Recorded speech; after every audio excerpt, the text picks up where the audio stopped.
Have you ever wondered what the WAYPOINT Hyperlapse mode on the DJI Mavic Air 2 is all about? That's exactly what we're going to find out today.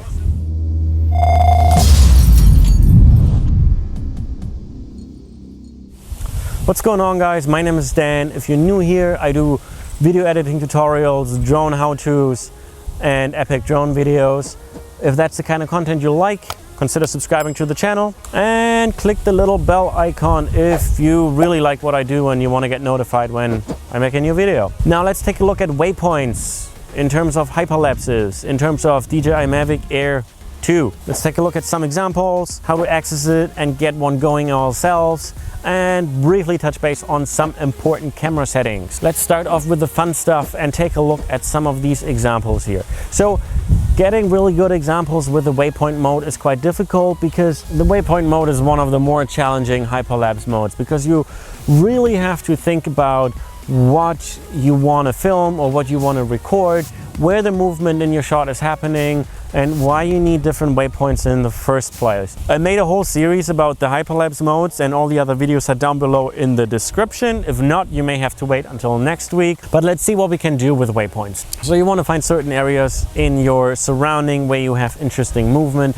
that you want to capture. And then you fly your drone to every individual waypoint, and once you're there, you click the plus button to record it to your waypoint list. And once you're done, you can either conserve some battery life by just letting the drone fly in reverse. Otherwise, you can hit the start button just like so, and then the drone will fly back to the first waypoint, wasting more battery life, and then starting the hyperlapse, flying from waypoint to waypoint. When it's gotten to the last one, it will fly back to the original waypoint, wasting even more battery life. So think about it. You might want to just set it up in reverse and then just let the drone fly it in reverse, just so you can save a little bit of extra battery time. So you can see here it's a little bit cumbersome to fly from one waypoint to the next and set it all up. Hopefully in a future version you can just tap on the map and let the drone fly it from there, but for now you have to fly to every individual waypoint here, add it to your list, and then you get going. Hopefully you get some cool results with that. So now if you don't know how to access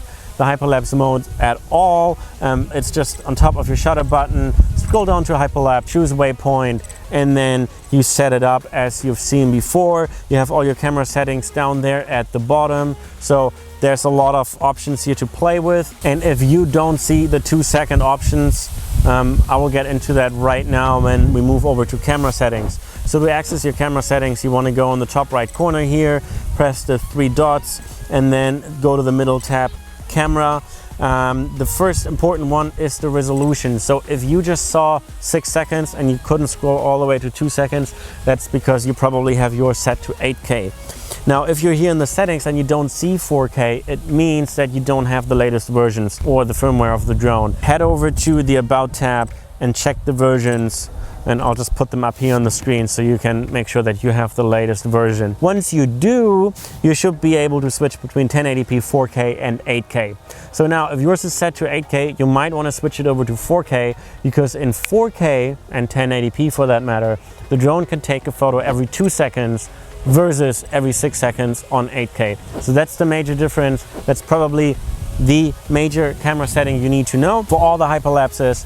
And actually, I'll do a whole video about the differences between 4K and 8K, which may or may not be in the description already. So go take a look. All the other camera settings are pretty self-explanatory, and I made an overview video of all the hyperlapses where I go into detail of every single one of the different camera settings. So that video is also down below in the description. Go check it out if you want to learn more about the different camera settings. All right, and that's all there is to know about the waypoint hyperlapse mode of the DJI Mavic Air 2. I hope you learned something. I hope this inspired you to do something cool and creative with it. If you do, post your results down below in the comments. I would love to go and take a look. If you like this video, you know what to do. Give it a thumbs up. Consider subscribing to the channel. And if you really like this, click the little bell icon so that you get all the notifications whenever I make a new video. Thank you guys so much for watching. I appreciate the support for the channel, and I will see you in next week's video. Until then, auf Wiedersehen.